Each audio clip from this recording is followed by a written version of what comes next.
O acaso existe? Deixa eu lhe contar uma história de um homem que me procura e relata que há muitos anos vive um profundo conflito na sua vida profissional. Ele é um policial. E entre tantas histórias que ele me conta, uma me chamou muito a atenção. Quando ele diz que seu avô foi assassinado quando ele tinha apenas 5 anos de idade.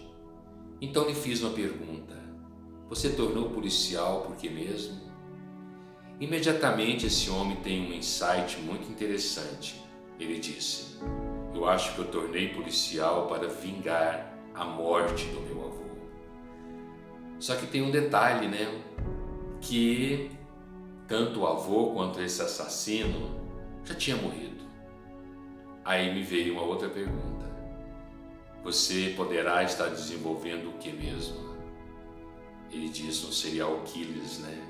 Falei, é verdade.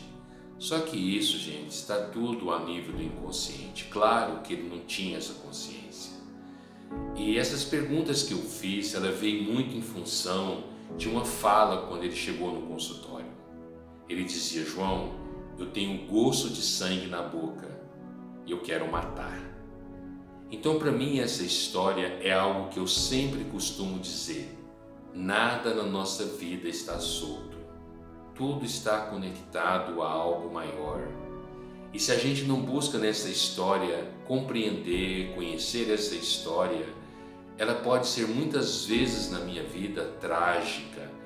Essa história que é minha, que eu carrego dos meus antepassados, elas podem ser uma contribuição muito grande na minha vida, desde que eu tenha consciência, que eu pelo menos conheço um pouco dessa história.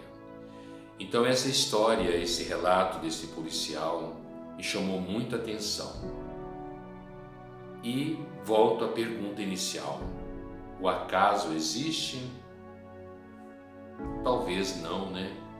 Talvez a resposta esteja, nesse pensamento sistêmico, onde o Bert Hellick, o grande idealizador desse pensamento, ele vai dizer que nós somos resultado da história dos nossos antepassados.